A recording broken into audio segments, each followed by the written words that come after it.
passionate about Cleveland sports. He's going in! Touchdown! Browns, Indians, Cavs, the Big Ten, and more. Cleveland is a city of champions once again! Andy and Jarid, Cleveland and beyond. Swinging it right! To deep right! Here are your hosts, Andy Billman and Jarid Watson. Hey, what's up, everybody? Andy and Jarid, Cleveland and beyond. He's Andy Billman. I'm Jarid Watson, and the Cleveland Browns. Cleveland Browns. For the first time in, God, I don't have the numbers in front of me, in a very long time, have won 2 weeks in a row and have won a road game. I think that was, 27 games it's been? How long has it been, Andy? 2015. I don't have the numbers in front of me, but by the way, I'll even add the cherry to the top of it. It's the first regular season road win since like the Falcons win. Yes. And, yes. I mean, that's how far it's been. But what a great first half. We'll get right to it. I mean, I hope everybody had a great Turkey Day. But what a great first half from the Browns. Rarity to see them coming off that high flying, really on both sides of the ball. The defense was stout. They did a nice job really setting the tone early. And then Baker Mayfield and really Chubb, but more Baker. They did whatever they wanted to in the first half.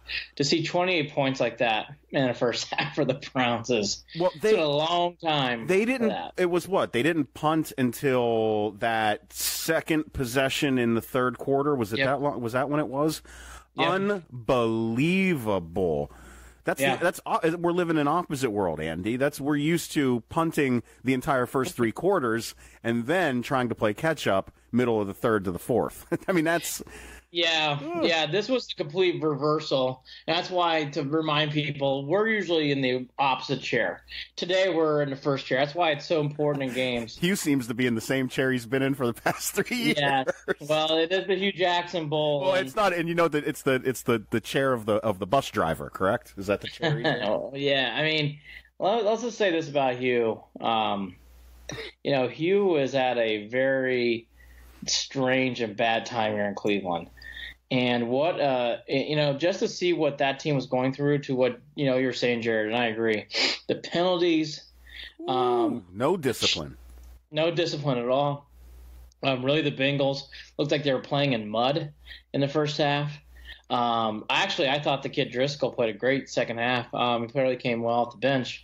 Part of that was on the Browns. Yeah, that didn't really. Did that surprise you? I mean, it's a different look. You don't know what you're getting out of that kid. He's obviously more mobile than Andy is. He looked like he will make mistakes. But for the most part, he was on target. The big thing in that game that you could tell was there's a chance when it's 35-7, and Driscoll escaped a sack from Garrett, and he made the pass. And that was a big play in that game. And you could tell after that he kind of got a chance to take his breath because that first 3 and out was terrible. He was awful. I mean, he went 3 and out, and it was bang, bang, bang out. And then the Browns didn't move the ball or anything again. They had checked out. They were just running the ball. And that's what happened. Check out, right? Oh, my gosh. Look, the second half – there are some things to nitpick here, but, let's give a glaze of the whole second half here. And a lot of teams in sports, not just the Browns, they battle this when you're up big. And the Browns definitely battled it today. They definitely checked out in this game. Nick Chubb really had a hard time running the ball in the second half, didn't really get going. I think part of that, people might disagree. I thought having a second back in there like Hyde would have really helped at times in this game. All right, he's not here, so he can't really do anything about that. But he had 28 carries and only 80 yards. That's not a great percentage. And in the second half, the other thing you could tell too, Baker was in no rhythm. So when he got a couple passes, he only passed the ball, I think, 3 or 4 times in the second half. And all of his passes really weren't crisp. He only passed for, I think it was 260, Jared, or 257. And he just had under 250 at half. So he basically only passed for 12 to 15 yards in the second half. And that was amazing to me. Yeah, I remember at one point in the fourth quarter hearing that he had only thrown the ball 4 times. I don't understand. All right, so let's break that down. Why would that have happened, Andy? Because it looked to me like, and the only if I'm going to look for excuses, it's this. They came out knowing that they had a lead. They've got a lot of young players, and they don't want them to get overly eager or make mistakes. Not that that's been a problem. Obviously, Baker's protecting the ball over the past 6 quarters. There's nothing to really worry about. But do you think that part of that went to them thinking they could come out in the second half with a run-the-ball mentality, kill the clock mentality, yet they never established a true running game in the first half? So I feel like that affected the way that second half went. The thing is that people need to remind themselves about Nick Chubb. He's a rookie as well, and he looked like a rookie. And the offensive line, did not do enough to really get holes. And at the same time, when you're getting the load, it is very different, Jared, when you're getting the load. And he was getting the load in the second half. He was getting the type of stuff you'd see back in the 80s and 90s from Emmitt Smith, from guys, Barry Sanders. I mean, that's what you're looking for. And I think the Browns did the right idea there, but that's why, again, it's really a 2-back league. I think Chubb naturally just got tired because as the game goes on, you can't keep pumping your legs like that and getting hit. I mean, he got hit hard in the third and fourth quarter, really up until that last drive. Yeah. So I understand what they're doing because Chubb had a great first half. On the ground and in the air, he had one of the catches of the year. They're calling it the Randy Moss catch on social media sites, and it's fair. It was a tremendous catch. And Chubb looked great on the first half on the ground. But again, the second half, it's very different when you're the bell cow go-to guy to run out the clock, right? It's a different thing, and it's a skill. And it's something he will probably learn, but that's why it's important to have a Carlos Hyde there who's probably got a few more years. It doesn't probably. He has a few more years, who understands it's a different running game when you're trying to run out the clock and win. And I think that is just something when you watch this game develop, they've not been there yet. And that's why some of this, you got to kind of give the Browns a pass. This is rare. To be at 28 points in the third quarter and the starters out. It's new for all of us. Yeah. Well, and that's funny. Who'd have thought in the first half that by the end of the game, Baker'd only have 26 passing attempts? Yeah. Isn't that insane? Chubb ran the ball more than Baker threw the ball, and I don't understand how that was even possible today. The only play call that bothered me, I wasn't bothered by any of it. The only thing that bothered me was not having Carlos Hyde, the offensive line not getting enough push. The only play that bothered me was the play before the 2-minute warning.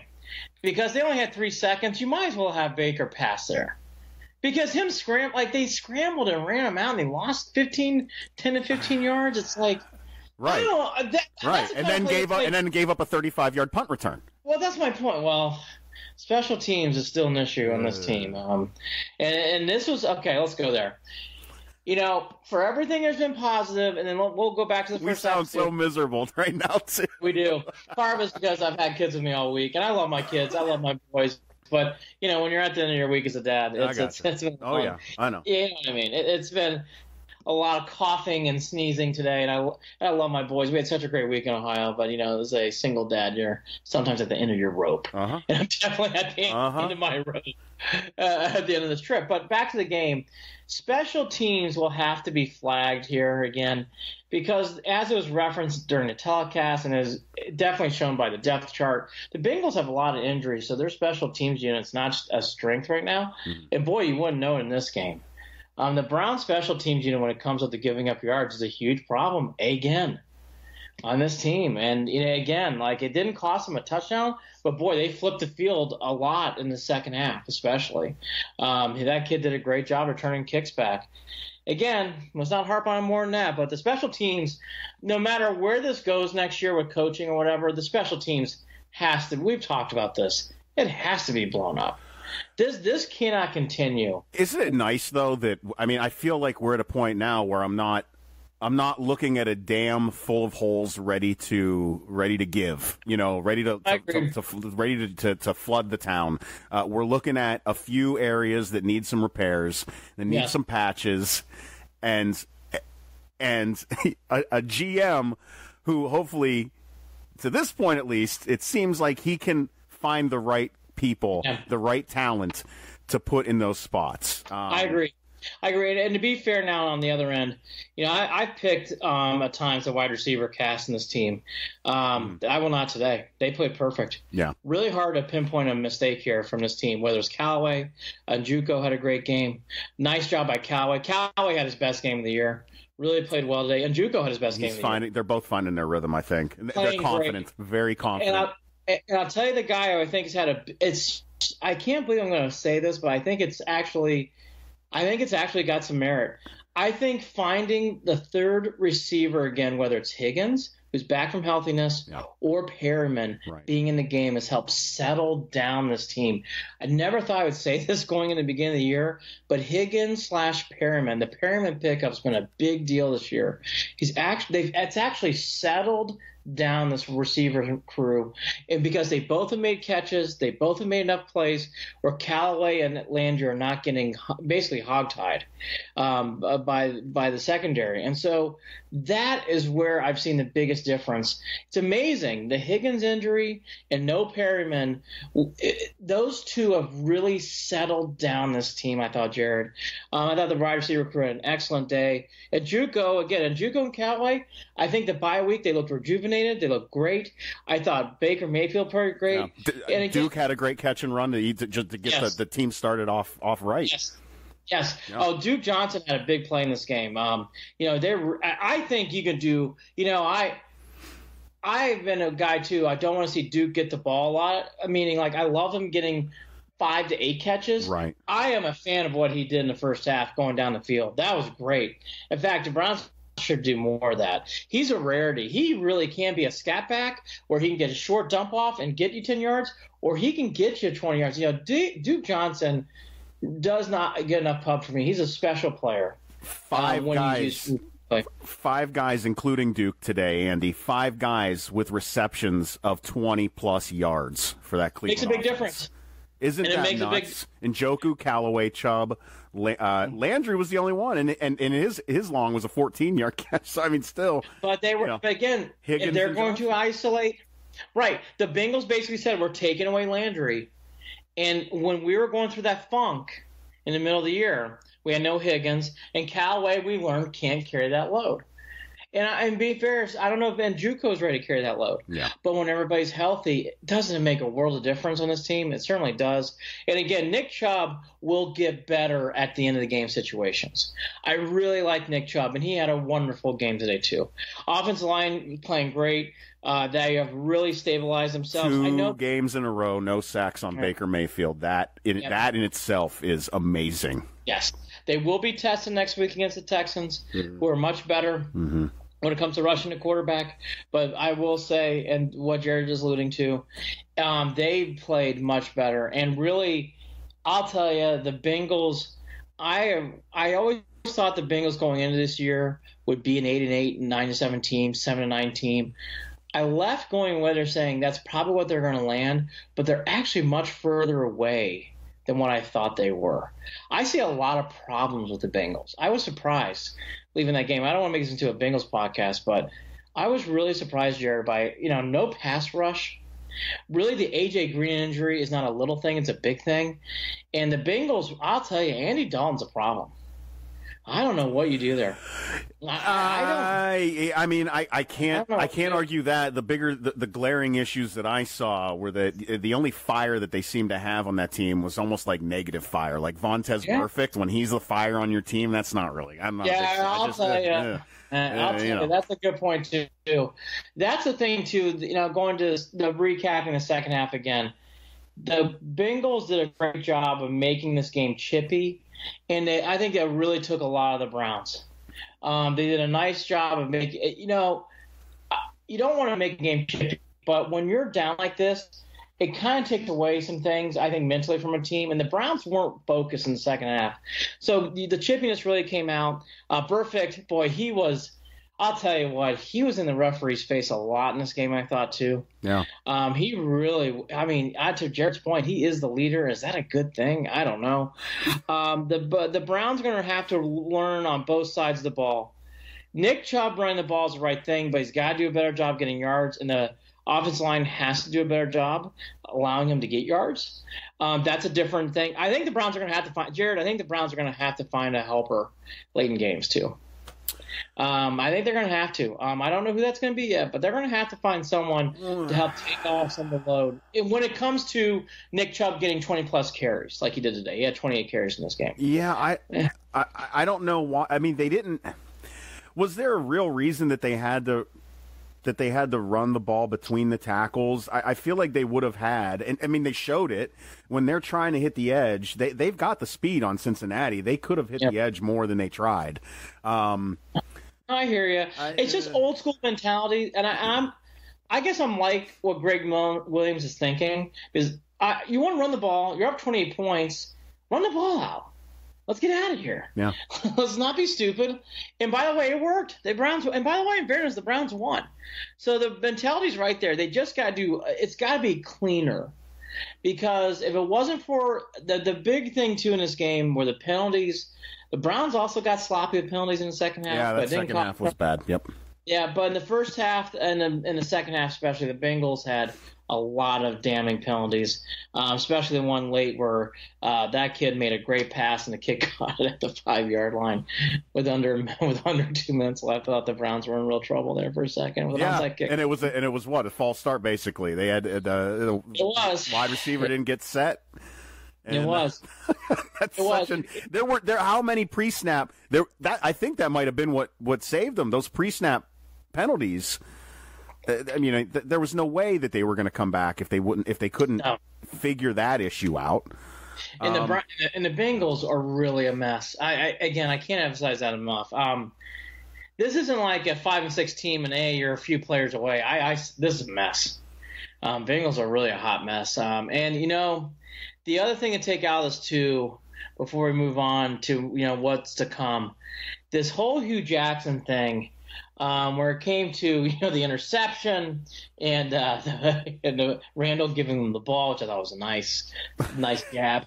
I like that a lot. I think Hue Jackson doing these mini tours that he's already done, and during the Ravens game he's shaking hands, and of course in the Browns game he's shaking hands and stuff. Giving hugs. Yeah, I want to give kudos. And I don't think he's being mean. I think this is just business, not personal. I give a lot of kudos to Baker Mayfield, who basically said at the end of the press conference, I'm paraphrasing, I really don't have a lot to say to Hue. And I find it very interesting that he's going around making victory laps like this.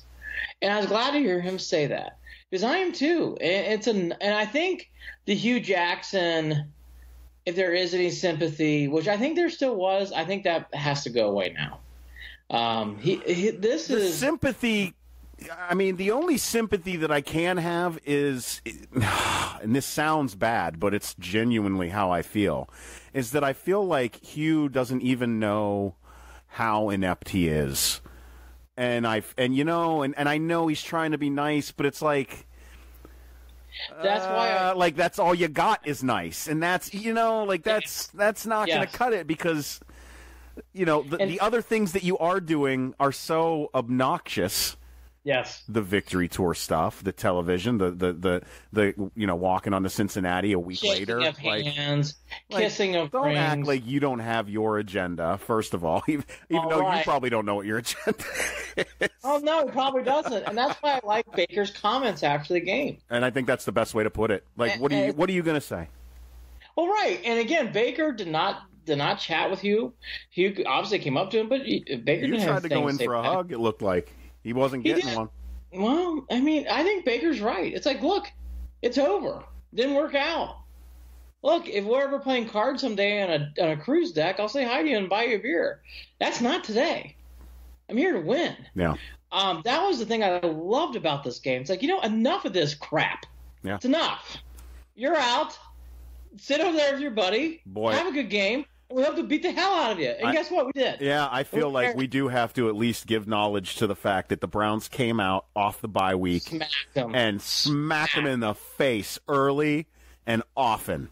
And and then even better, the icing on the cake was forcing that turnover at the beginning of the second half and then taking it in for one more touchdown. Yes. That in itself was like, all right, this is the kind of day I've needed, and I got it.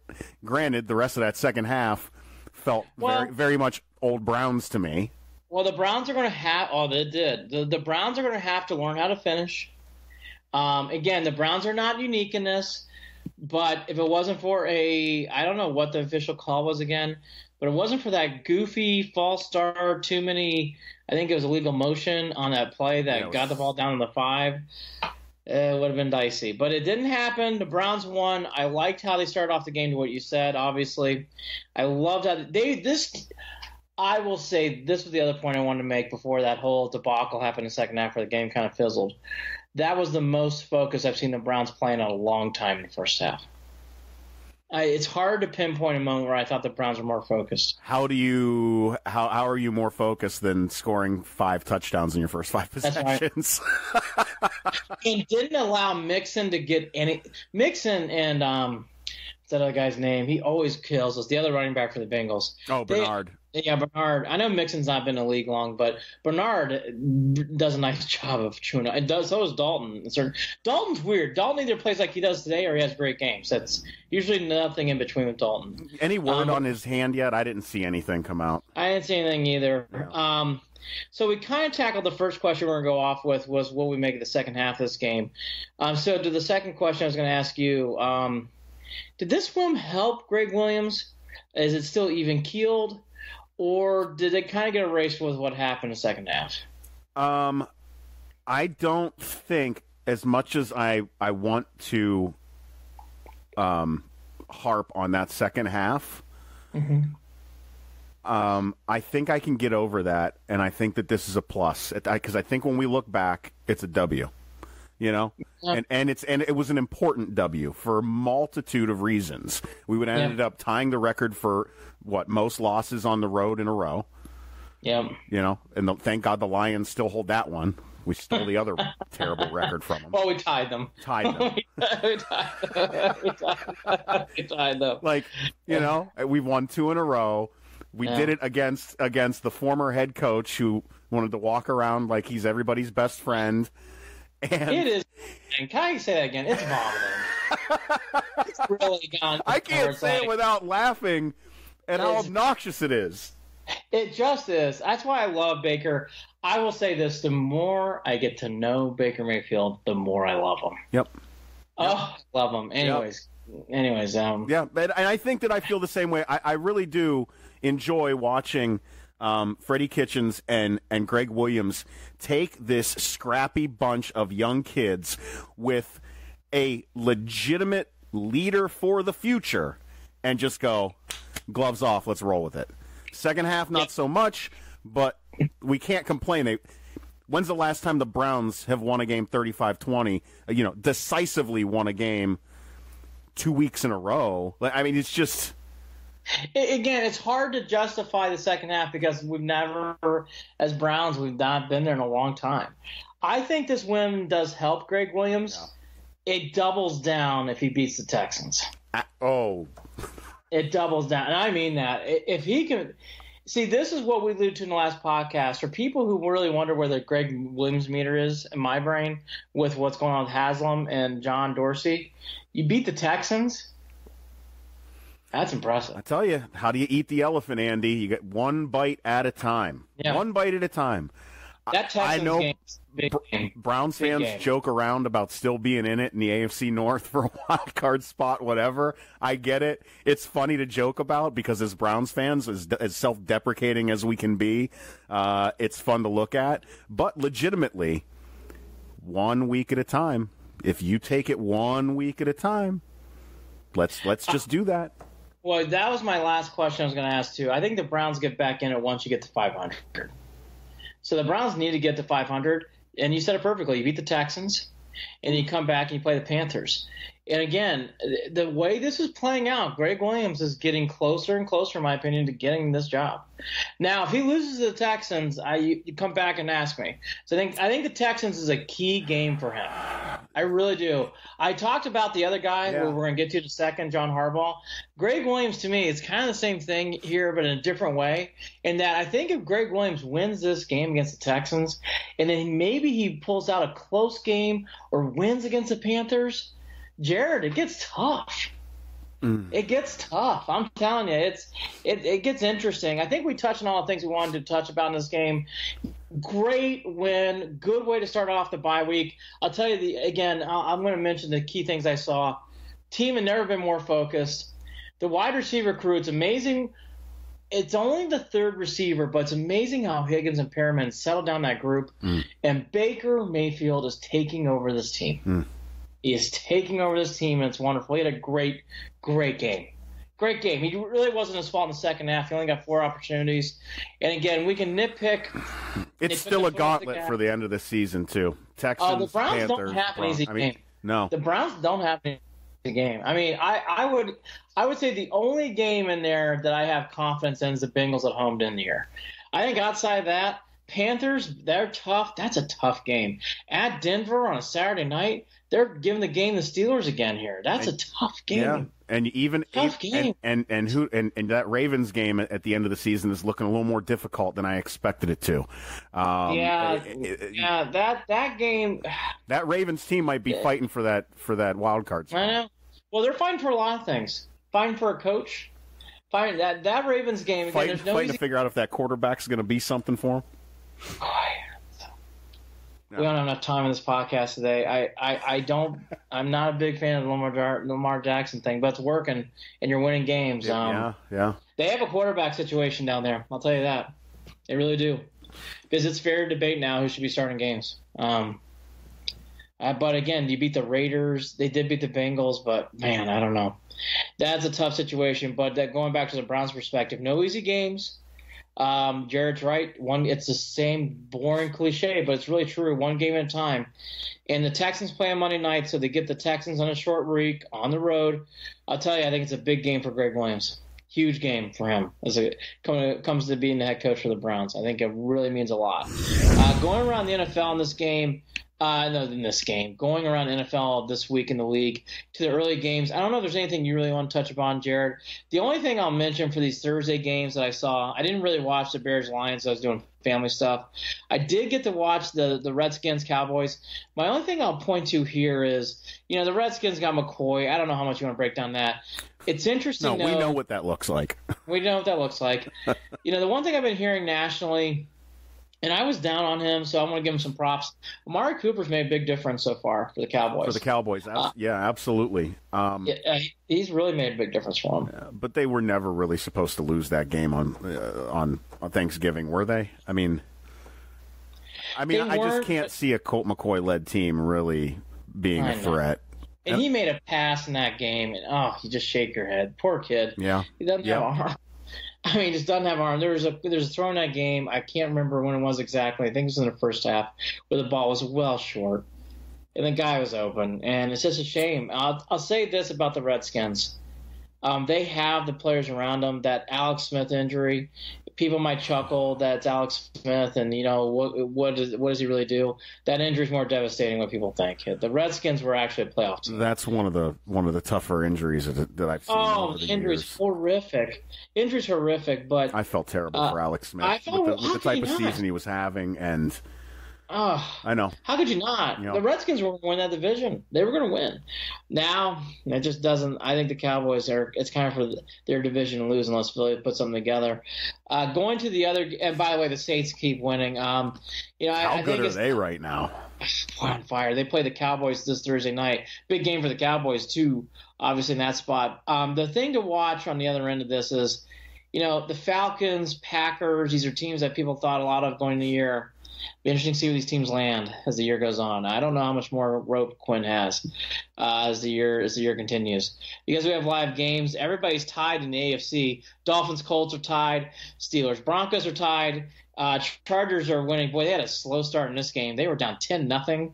And, of course, that's the week I pick them. But don't worry, never fail for people who took my picks. The Chargers are about ready to score again and make it 35-10. So it's going to pour gasoline on that fire.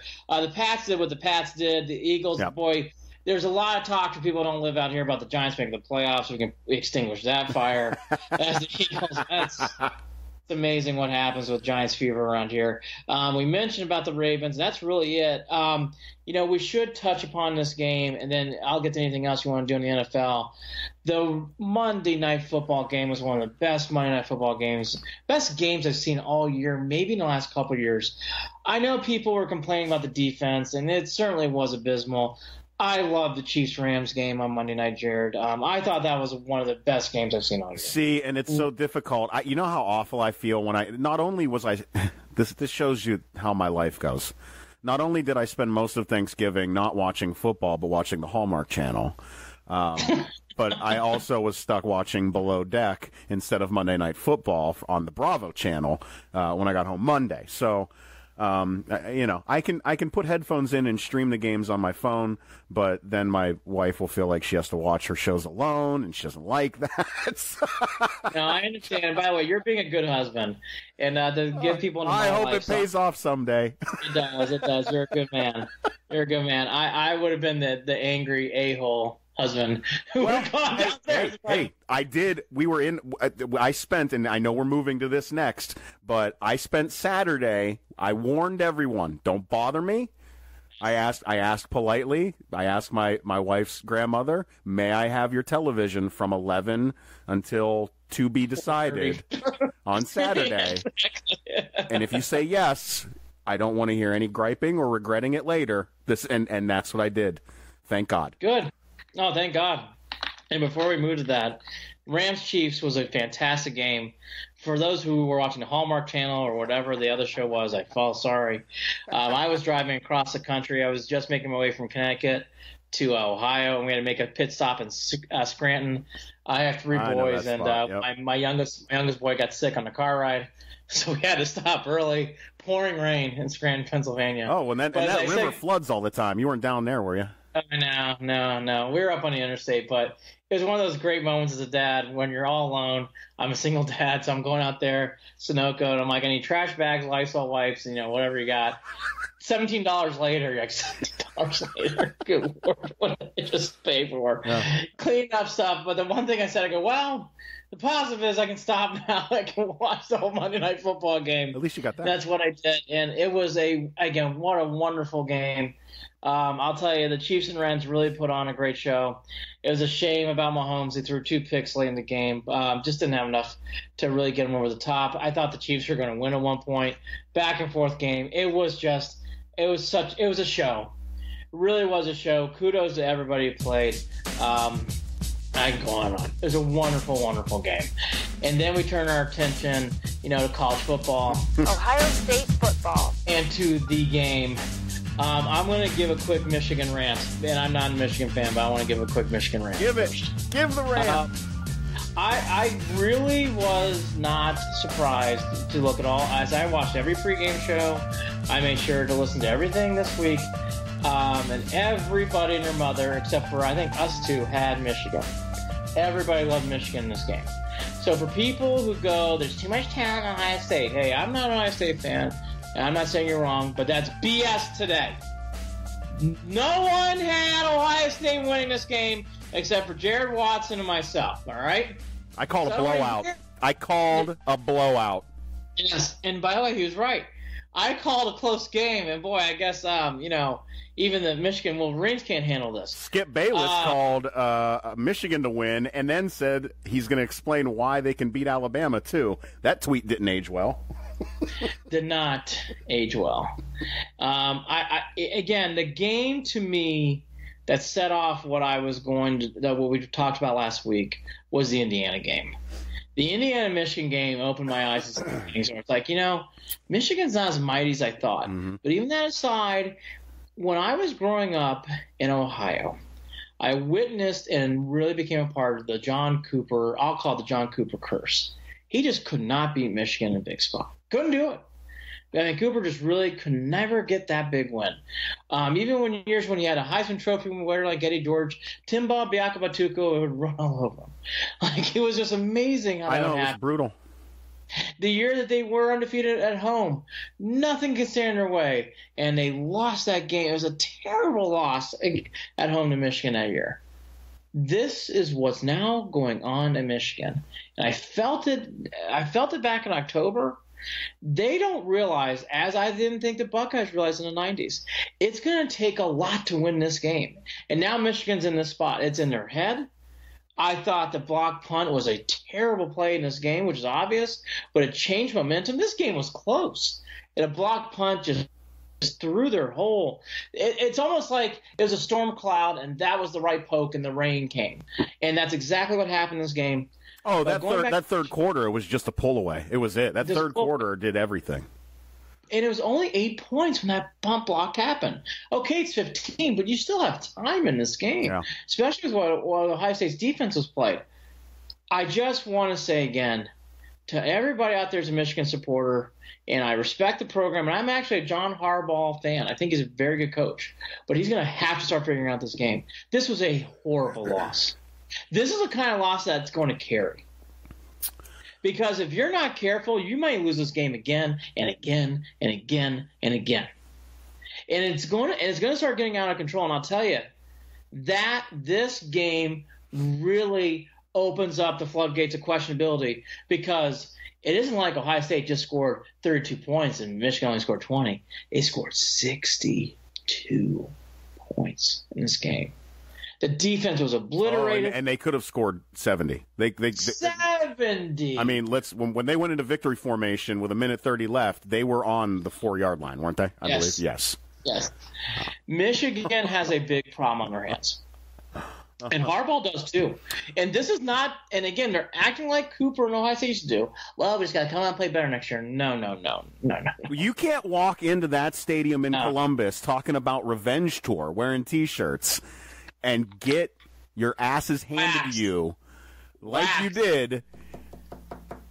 And, I mean, Andy, I know all year, Wolverine fans that I have that I for some reason have in my life, they like the poke and they want to reach out, and I don't ever say anything. Oh yeah, that's great. Oh yeah, you guys look good. Oh yeah, it might be tough. Oh yeah, I don't know. We'll see what happens. And all I did last time we did this podcast was giggle, because in my heart of hearts, as much as I like to not say anything at the time, I knew this team was going to get spanked. This was the most complete Buckeyes game all season.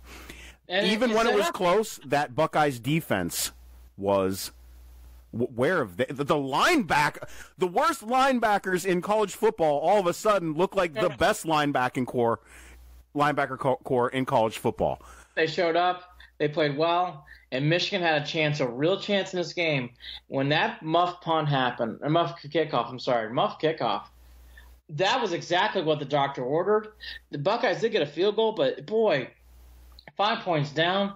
I was thinking to myself, like, field goal. I was like, this is it. That's what the Michigan Wolverines needed. Here we go.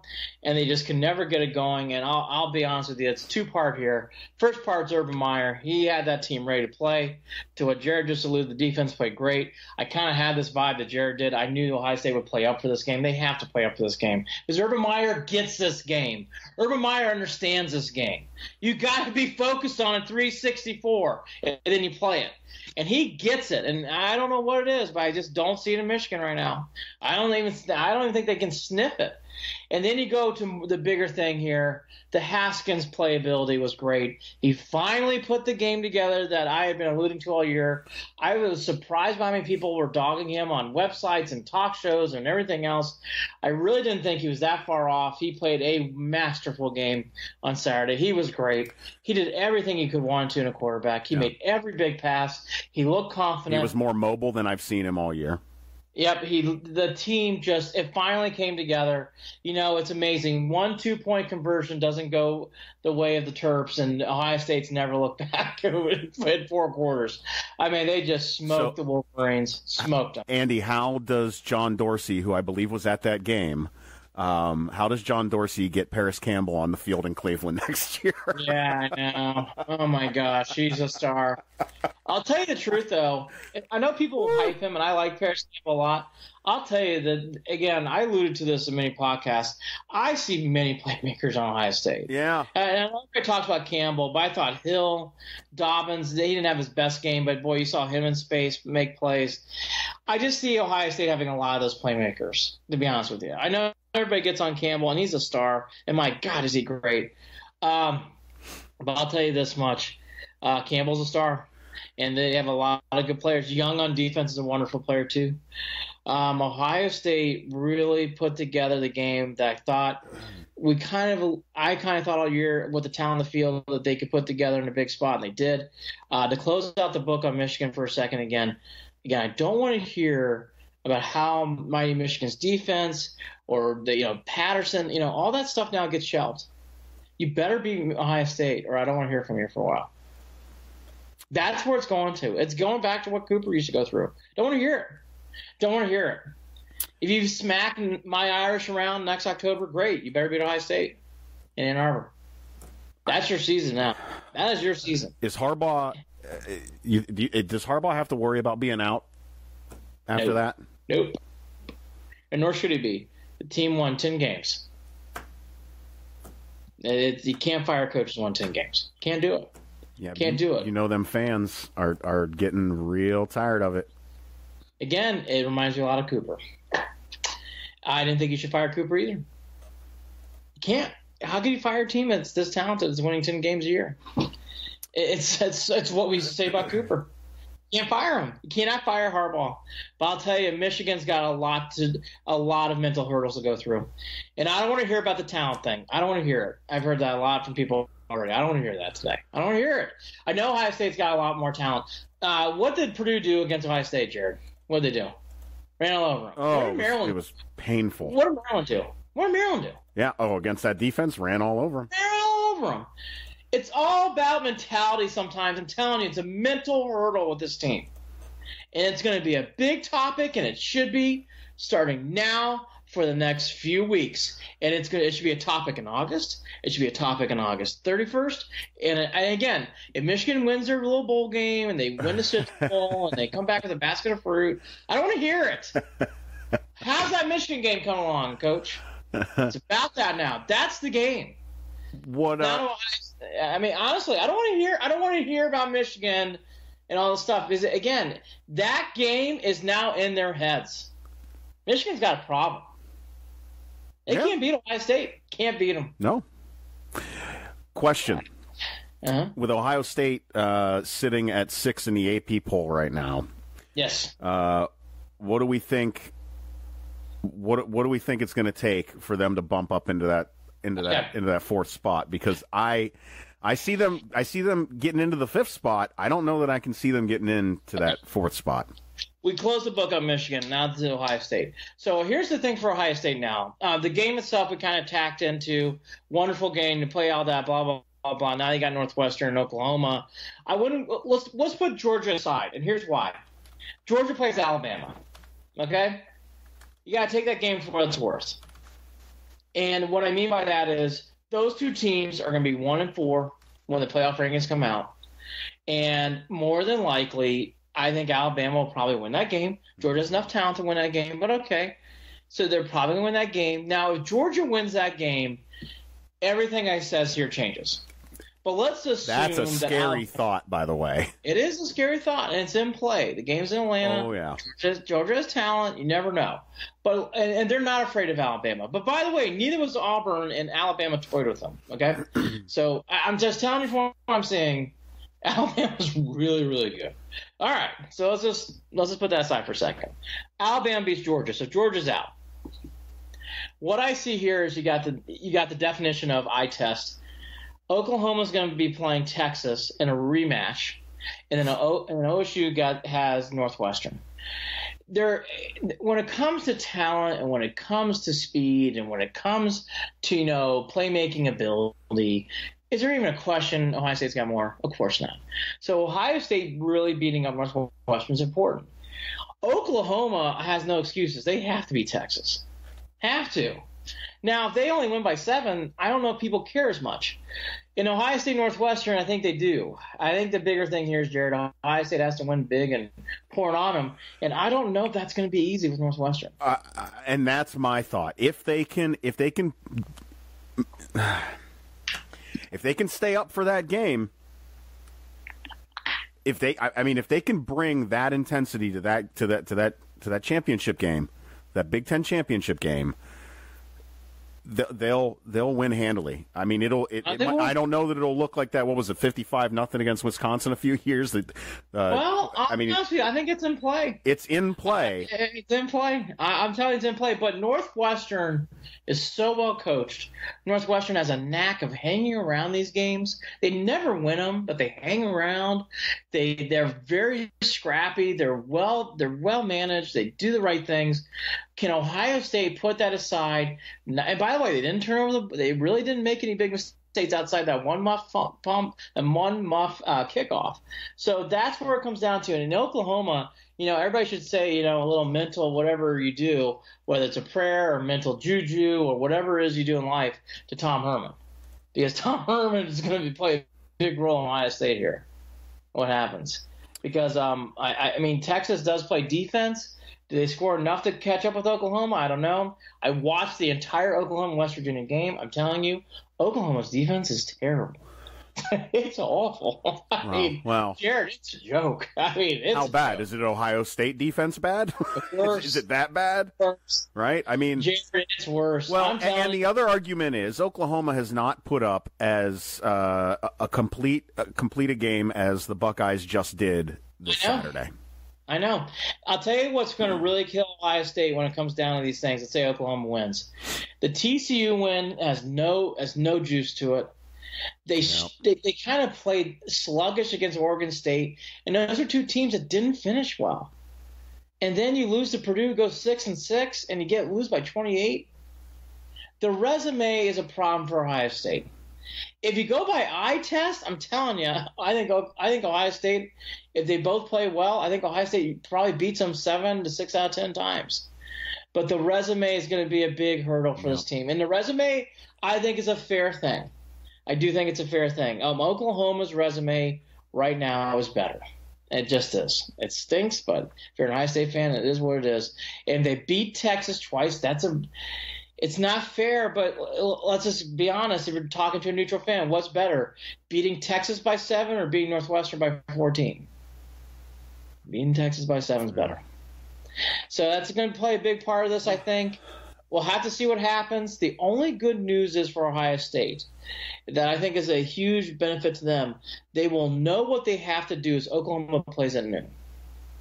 So they will know what they have to do going into that night game against Northwestern. I think it's a huge advantage for Ohio State. I think that does wonders for what they do mentality-wise. They will also, by that time, should know what happens in the SEC championship game. So that's kind of where Ohio State lies. But, hey, they had a great weekend. LSU, we'll get to that game in a second, they lost. Washington State did what I thought they were going to do. They never beat Washington in a big spot, and they didn't here. They lost to Washington. So and UCF, for anybody who wants to make that argument, which is silly. I like UCF. I like that story. They're not better than Ohio State. Sorry, they're not. Can't even believe people are. I cannot. Yeah, that needs to stop. Why? Who keeps that conversation going? People who are silly. That is just. I'm sorry. That's not even close. So UCF, they had that injury to the quarterback. So this has opened up. I mean, Ohio State's going to walk into the 6th seed. And they should. They should, and Michigan's going to be behind them. So, everything played to about as well as Ohio State can do. It just stinks. Oklahoma, I guess we'll get to the Irish here second. The Oklahoma-West Virginia game was a back and forth. I mean, you think Chiefs and Rams had no defense? Oklahoma and West Virginia said, hold my beer. I mean, there was just no defense in that game. But Oklahoma did enough. Murray did enough to score. Oklahoma's defense did make 2 big turnovers that they converted into points. That was really the difference in this game. Oklahoma, they play Texas. I watched that game too. Texas is the only team that's really slowed down that offense all year. Can they slow them down again? We'll get into that more as the week goes on, but that's really going to be the test. And again, I'll ask you, as you're the OSU guy, I think Northwestern's going to hang around. I'm going to have to think about this game more as the week goes on, but I just don't see how Northwestern's going to beat Ohio State right now. No, and that's exactly what I'm thinking is, and we've alluded to it over the past couple of weeks, Andy, is that if this Ohio State team can figure it out late in the season, they always find a way to still continue to find themselves in the conversation. And they did everything and more that they needed to on Saturday to continue that conversation. I think that this Big Ten championship game is another blowout. I think the Buckeyes can smell what's in front of them, and they want in. That's where I think it is right now. That would not surprise me. I at this point, it wouldn't surprise me. Up until this week, I was a little nervous, but something I just thought to myself, no, this is how this always goes. Well, I'll tell you this much. Seeing from what I have seen, I don't want to pour cold water over it, and we'll get to more about Ohio State and everything going on championship week on Friday's podcast. The one thing I want to allude to before we move on this, and let's get to Notre Dame. I'll tell you, Alabama's really good. And I don't want to pour cold water even on my Irish, who are safely in my opinion. But boy, I'll tell you, I think Alabama's really good. I didn't think they played well, and they still won by 30. That's why Nick Saban was joking with the sideline reporter after the game. I'm telling you, it's going to take a monumental effort to beat this team right now. Just telling you. No, I don't think there's who could argue that? Who could argue that? I don't think anyone could. I don't think anyone can. And that's the bigger thing I just want to put in context here. And as I'll get to the Irish here in a second, and I'm excited the Irish are going to make it. And Clemson's good too. Like Clemson, Ohio State, in a normal year, Clemson, Ohio State, throwing Georgia, throwing Oklahoma, wow, wide open. I would say any of those teams can win. And then there's Alabama. Yeah, they're on a different level. I know. They're the college football warriors. They really are. They are the thing I will allude to was Tebow with Gators in the mid 2000s, the early 2000s USC team, and this team. They are just loaded. The Miami Hurricanes team that blew out Nebraska in a Rose Bowl. These teams are memorable teams. Alabama, the way it's going, is going to be one of those teams. It's going to take a lot to beat Alabama. A lot. I mean, you're talking about lights being turned off, tape not working. I mean, you're talking miracles. But hey, we'll see what happens. And then all you have to look no further than the fact that the Georgia Bulldogs are double-digit underdogs in this SEC championship game. Yeah, I mean, it says a lot. I'll tell you. For a fifth-ranked team. And a team that played them in a championship game the year before. They played them in the championship game and lost in overtime. I'm telling you, I'll tell you, it's going to take a lot.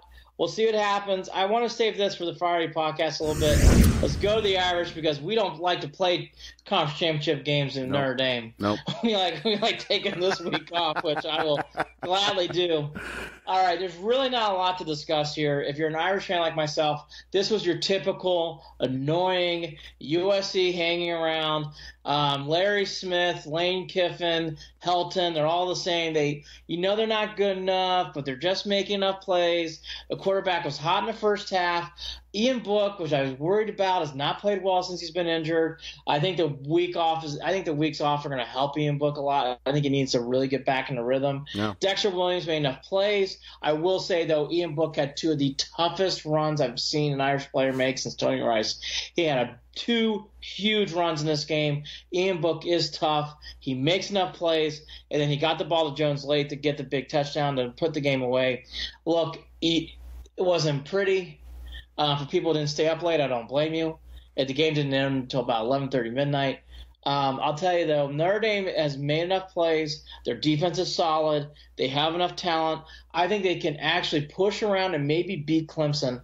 I think Alabama's different. I just don't see anybody matching up with them. But, if Notre Dame were to play Ohio State, I think it's an even game. I think Notre Dame could beat Ohio State. I think it'd be back and forth. I think Clemson Notre Dame would be back and forth. I've watched Clemson a lot. That Lawrence kid can play a lot. I think Georgia Notre Dame would be tough. But, in the bigger spot here, I think it's good that Notre Dame's in this thing. I think it's great for the school. It's great to always beat USC, and they beat SC, and they pulled away late. It just was – it was mind-numbing, that game. Well, getting back to that pulling away late, what do you think killed – I mean, the fact that there was no offense in the first quarter, right? Just rivalry game, turkey day. I mean, everything that happens in sports. Flat first half, turkey hangover. Brian Kelly in these West Coast games late in the year are the worst. Last year in Stanford is the same thing. Team comes out sluggish. Notre Dame comes out sluggish. It's just Brian Kelly's a good coach. But these end-of-the-year games, every year Notre Dame plays either Stanford or USC in the West Coast end of the year. And it's typically the 8 o'clock ABC game every year. And every year, Jared, it's the same thing. First half, Notre Dame's sluggish. They're bamboozled. They're tired. It's like they're not ready to play the game. Then the second half happens, and they make the game close, or they lose, or they get the game in control and they win. And then this year they did the latter. It always seems like these Turkey Day LA Stanford games always go weird, and then same thing happened this year, where again Notre Dame just came out flat. Their defense didn't really come off, and again SC's got talent, and that's the thing that's scary about SC. They have talent. Yeah. USC's recruiting class is always in the top 5 or 10, so it isn't like they don't have players. So they have players. They made plays in space, but Notre Dame in the first half forced a couple turnovers that really kept USC at bay. And then Dexter Williams got going with a big run to start the second half.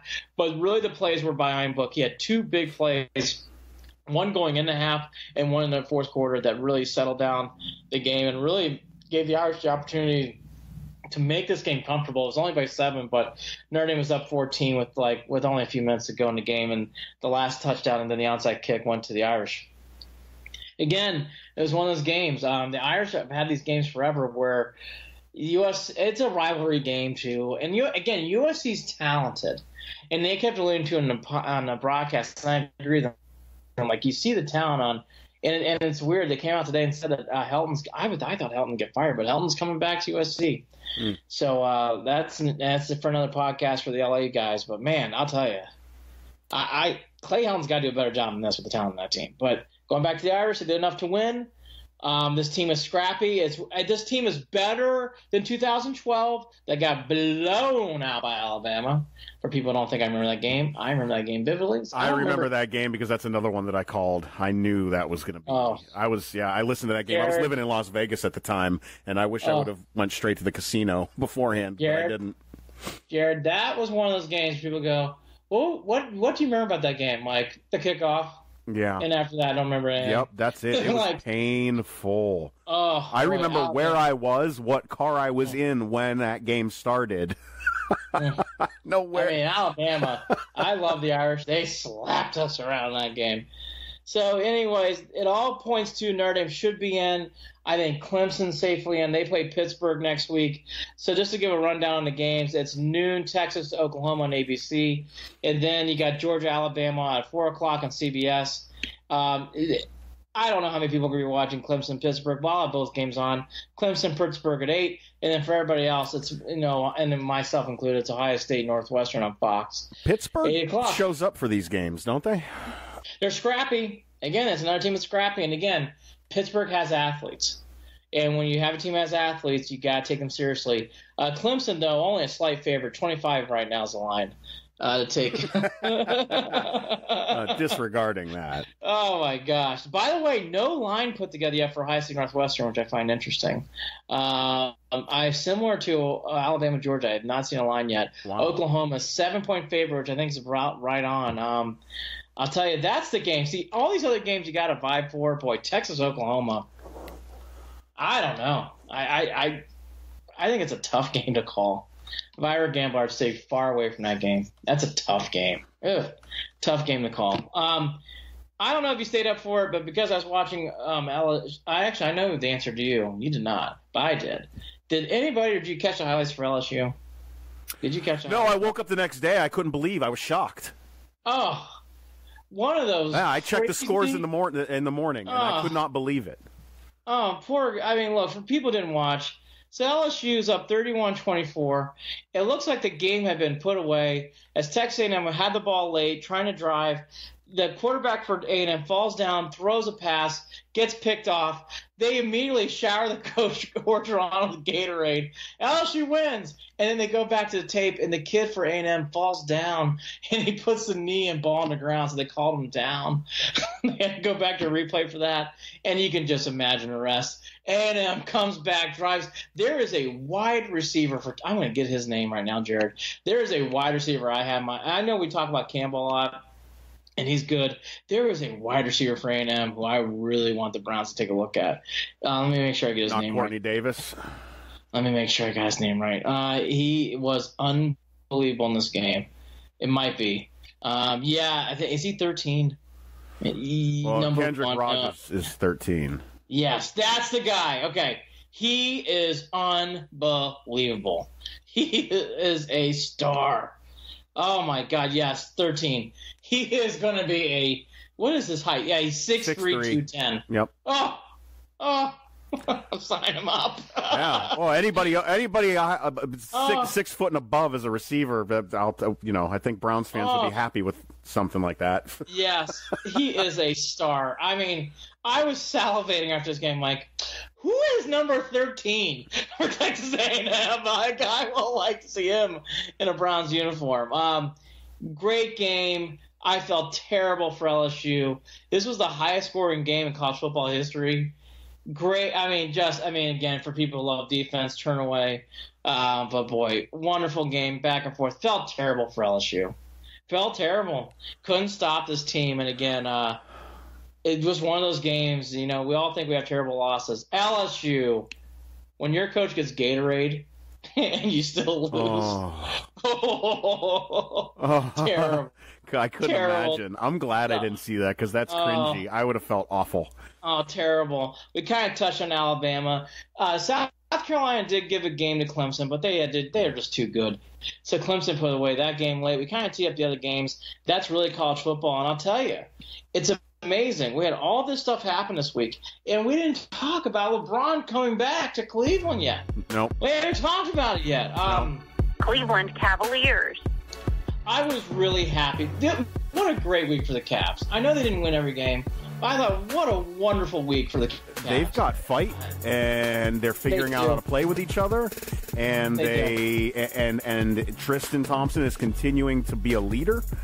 He's turned into a good defensive player, and he is the Colin Sexton is surprising people. He's hitting jumpers when they're forcing him to. Yes, 20+ games, and we've dogged him, but boy, I won't today. Chetty Osborne had a great week. Chetty, look, he played well. Rodney Hood didn't have a bad week either. Oh, Clarkson is a beast. I'll tell you, the Cavs have got a little gutty team here. Now look, as teams take him seriously, we'll see how this continues. Right. But I'll say early on, because the Lakers definitely took the Cavs seriously, and the Cavs almost won that game. That was a game I'm like, well, this is a one-game deal. You could tell they got antsy in the last couple minutes of that game and let it slip away, forcing up shots that they shouldn't have. Some turnovers, I think, late and that ruined their chances. It did. And I'll tell you what, though. When you lose that game and then you go 2 days later and win in Philadelphia, that was huge. Hey, Philly hadn't lost all year. Decisively. Yes. Yes, and that game was in doubt, and the Cavs pulled away to win that game. So what Jared's saying is right, and they came and flipped it on them. I didn't get to watch the second night games. I was driving back in the car, but what a great win. I did watch the Houston game. That was the game where that on a back-to-back to win Houston. I mean, Jared, who had that in their parlays? Well, you know what they did? They took advantage of a Houston team that is really, talk about struggling to figure yourselves out. Yeah. This team, I'll tell you. This is not your yesterday Rockets team. No, I'll tell you what, Mike D'Antoni looks like he's about ready to collapse. And it isn't like Harden did not try. Harden had 40. Yeah, don't get me wrong. There's no way that the Cavs should have won that game like they did. But that's wow. I don't know. We were joking about the Cavs getting to 10 wins this season, and they're at 4. They might. Well, we'll see what they do tomorrow. Well, I'll say this. You kind of alluded to two things that I was going to hit on. This team finally has a leader, and I would never guess him Tristan Thompson. And I want to tip my cap. I try to take credit for things I could feel and I could predict. No, Tristan would have been my last guess. No, if I'm being honest with you. I even thought early in the year with the way the JR was, I thought it would be him. I thought it was going to be Kevin Love. I thought it could have been a couple other players. Boy, I was wrong. It's been Tristan Thompson. That has settled down this team, and Sexton is what I thought he was going to be. I saw Sexton play live at Alabama. I think that kid's going to be a great – I don't know if he's going to be a first-teamer, second-teamer, but he's a good pro. He's a good player. And once he figures out – and that's the thing I've been watching about Sexton. I don't think his defense is that great yet. Once he learns how to play defense in this league, Jared, I think we got a good player here. I really do. You can tell right now he's putting his effort and energy on offense, and it's paying off as the Cavs are winning games. And then again, Chetty Osman, I for how much I dog you, buddy, I do love you, and you had a wonderful week. Really played. He was outstanding in the Laker game. Well, and you're keeping him in that 20 to 25 minute range. Big difference. But what is this? Let me ask you this then. What do you think about? And I don't know enough about David Nwaba. Nice player. But now he's getting a lot of the minutes. Well, here's the thing I would say about Nwaba. He plays with energy. He brings something to the floor. It's athleticism. And he forces things to happen. And what I mean by that is he's always around the ball. Yeah. He's hustling. He's doing the little things. And you kind of need a player like that. And I think that's going to – I don't know where that goes long term. But in the short term, they're doing the right thing because – let's be fair. Like, the Cavs aren't grabbing anybody's attention, and nor should they. They have a long ways to go to do that. But, hey, Nwaba is one of those guys, if you don't pay attention to, he'll beat you. He'll do little things to make you annoyed. Like, he's trying. Like, he's making – like, here's my example. The player who gosh, I forget his name for this. Let me get his name here for a second. Because I thought Nwaba really outplayed him in this game. Let me get his name for the Rockets. I always forget his name. Is it Capella? I think it's Capella. Capella. He's a good player.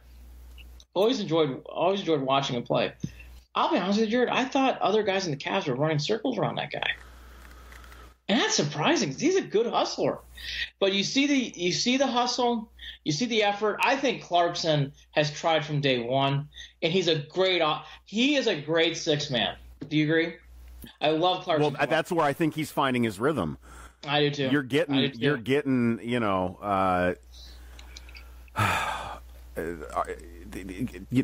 getting points out of him with a team that desperately needs shots to be made. Yeah, I'll tell you the thing that's going to be tough now for the Cavs, and I don't think it's a bad problem. I don't know how you trade Kyle Korver if you want to keep winning. Meaning, like, I think you can win more games here if you keep Kyle Korver on your team. And you start building a core. If you trade Kyle Korver, he's only playing 15, 20 minutes right now. But when he comes in the game, he's making a big impact. He's firing daggers. I know. I think that's the only thing I noticed too. But I just love where this team's going. What do you think about Larry Nance's time on the court coming down significantly over the past couple of weeks? Is he struggling?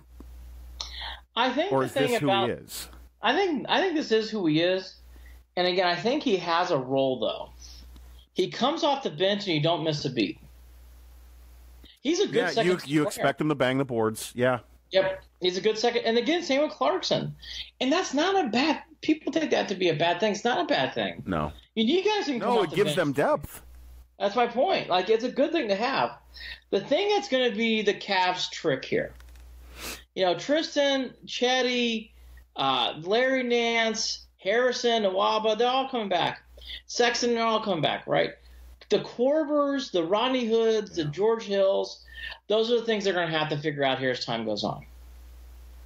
I don't know what those answers are yet. The one guy I don't even know what you get for moving any of these guys. That's my point. That's my point. Those are the guys I kind of circle, Mike. I don't know. Like, I think right now you can't trade Tristan Thompson unless you're really ready to tank. And they're not going to trade him. And by the way, I don't think he's tradable. So because I still don't think he's putting up enough numbers where people take that contract. But by the way, let's be fair to Tristan Thompson. What did he do last game? 16 and 20. 20 Dennis Rodman like numbers. Pretty good. It's exciting. What, man, these are the rebounding numbers that we. Why now, Tristan? I know. There have been times where he's been on the court and it looked like he was getting pushed around over the past 2 years. I know. Pushed around. I'm going to say this. Let's enjoy this right now. I think it's great, and let's hope it can continue. Because they still are not out of the danger zone yet. No. They need to continue to play like this to be more consistent. But, hey, I mean, they have 4 wins. They're 4-14. It could be worse. Could be worse. They had a great week. To win a back-to-back against – I mean, Jared, if you would have asked us last week, would they win a back-to-back, either one against Houston and Philly? I'd be like, one would be nice. They won both. Just a good week for the Cavs. I'm surprised that they've won a back-to-back at all this season. I know, in a road and home. Just amazing. Now, we're kind of burying the lead. I loved the whole LeBron thing. I love the reaction from the fans. I'm glad he did so much for the city.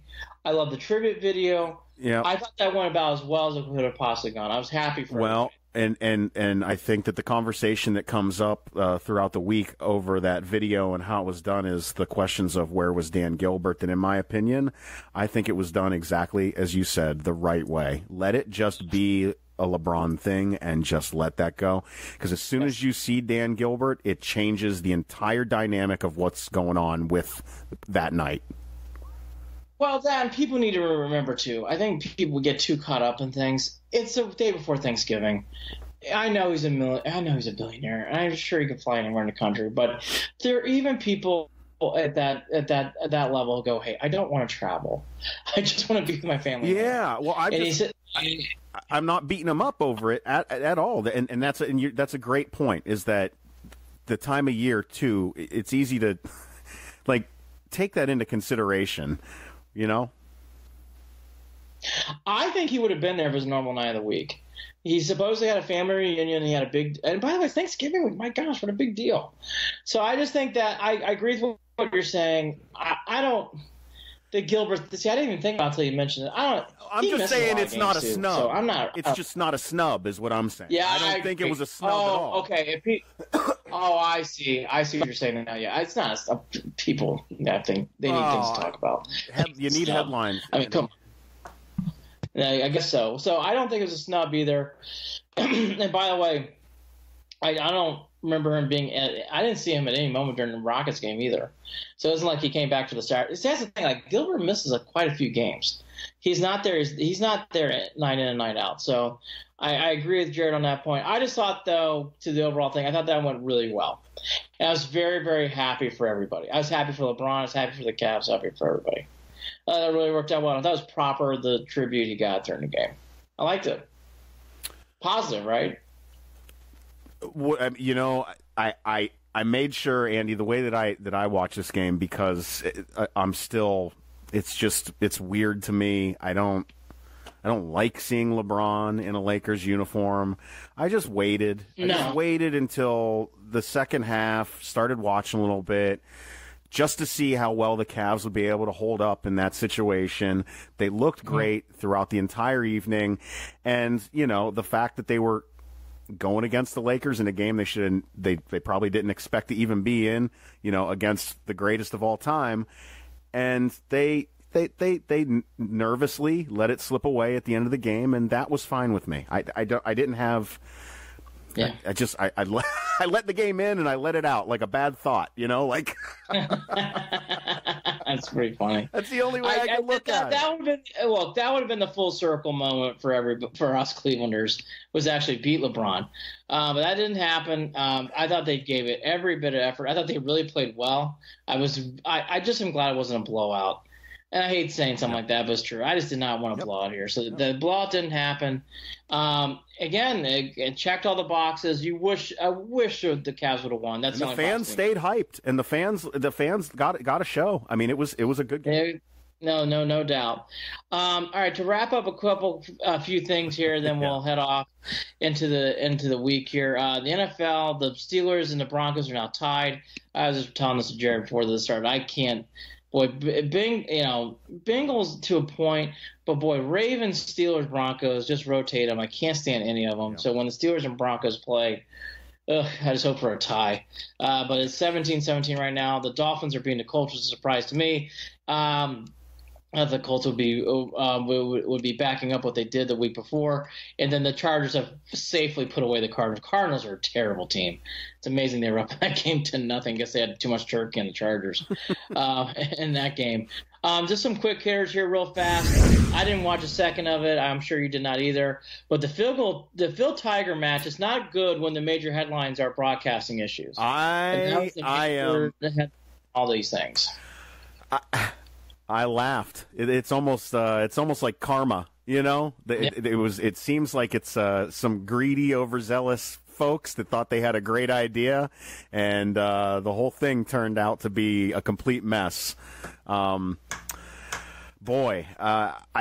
didn't watch any of the match. I wasn't going to spend the $20, but congratulations to all of you who did, because you're getting the refund that you're owed because of what? Bleacher Report ended up streaming it on their website, the entire match? There were some issues with Bleacher Report streaming. I'll just say this, who used to work at a major network, that is embarrassing what happened. Oh, yeah. And I feel for some of the people at Turner. So I've been in similar things, but we've always pulled them off. They did not in this case. I just feel for them. It's a major, major headache when something like that doesn't go down. And to what Jared was kind of alluding to, it's a major money loss. It's pay-per-view. That's all you're doing is you're just selling the match. So that's a major money loss. I'd be doubtful this happens again, but we'll see. People sometimes try to do it again. I just think the whole thing came off very flat and this uninteresting. If your major headline is people can't watch the broadcast, dicey. We'll see what happens. Phil did win for people who were watching, and they had all these side bets and stuff. But again, I didn't find any of it very interesting when it came down to core stuff. Duke, who everybody thought was going to rip through the tournament. I don't know if you watched it, Jared, but I did. Gonzaga won. Gonzaga looks really good early. Very talented team over there. Any of this? I poked in for some Ohio State basketball a little bit, and I'll probably start watching them more as the season goes on, progresses. They're good. Yeah, and that's exactly. They're good. It's nice to see. I was always a Thad Matta fan, and I didn't know what they were going to do, and yeah, I guess they've figured it out. The touch on that, I'm a Thad. I think Thad Matta's. I don't know where he's at right now, but he can coach. Folks. I didn't dislike him as much as folks in Columbus did at the end of his tenure.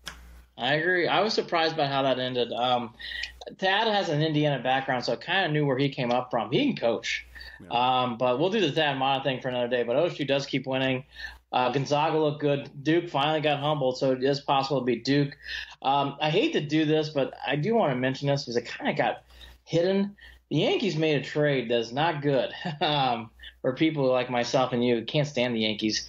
They traded for that guy Sexton, the left-hander from Seattle. They did not give up they gave up Sheffield, but they didn't give up like any of the bigger names that get him either.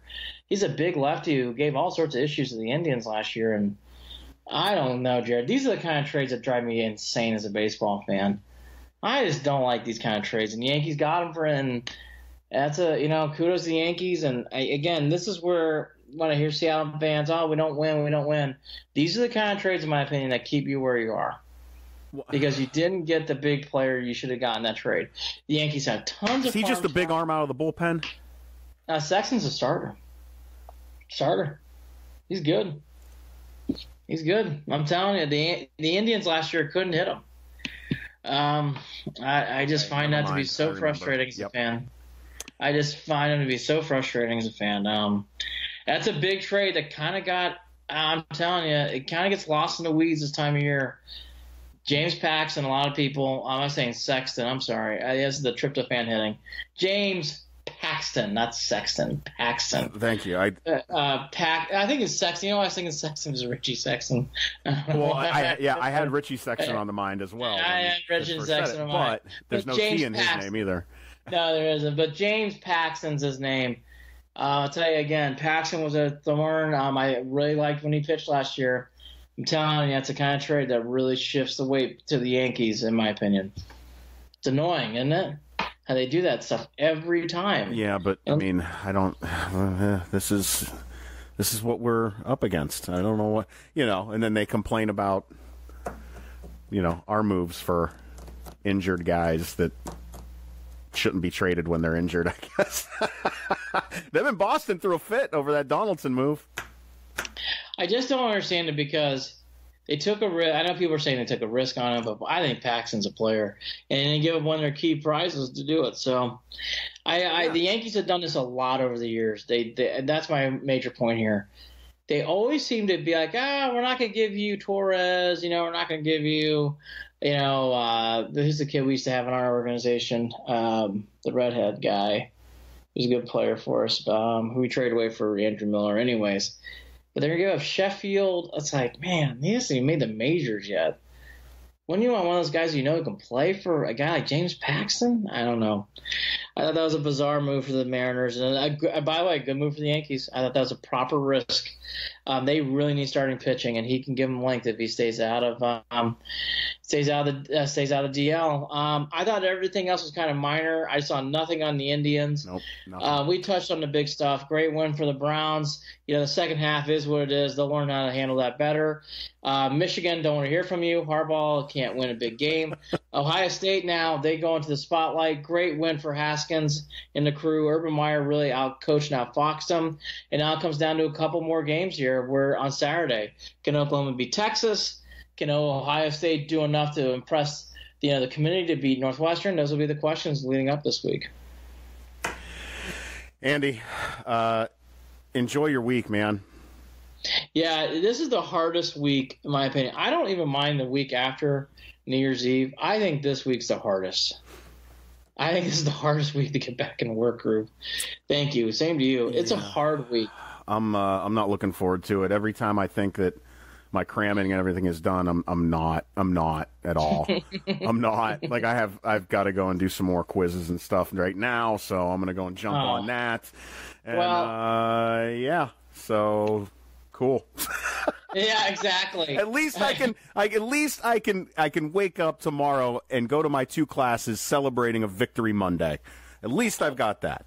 Oh, by the way, I mean, you talk about victory to win the Hue Jackson Bowl, and then what Ohio State did to Michigan. That is Cavs unbelievable. Coming off the Rockets win. Yep, all of it. Oh my, and Philly. Yeah. All of it. I mean, all of it's really good. Okay, real fast. This is my random question tonight. Does anybody care about the ACC Big Ten Basketball Challenge anymore, or is it just all promotion? Does anybody care? There are some interesting games this week. I was going to say, there are some really interesting games this week, but I guess that's my one thing. I will touch on this. I'll watch a lot of it. My Boilers play Florida State. They couldn't beat Virginia Tech in a big spot. But I think, North Carolina, Michigan, Indiana, Duke, interesting. Syracuse, the Orange at Ohio State on Wednesday, too. In Valley City. That's a big game for Ohio State. Interesting they can win that off. But I don't want to bury the lead. Ohio State winning was the big thing. And then today, for the crunch, what the Browns did is interesting.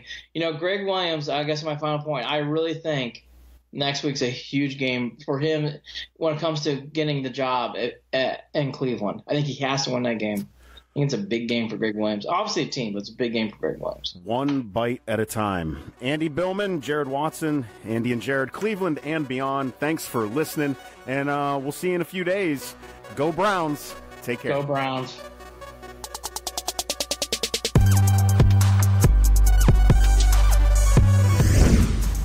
Hey, don't forget to follow Andy and Jared, Cleveland and Beyond on Facebook at facebook.com/Cleveland and Beyond, and on Twitter at CLE and Beyond. That's at CLE and Beyond on Twitter. You can also shoot us an email, andyandjared@gmail.com. Looking forward to hearing your comments.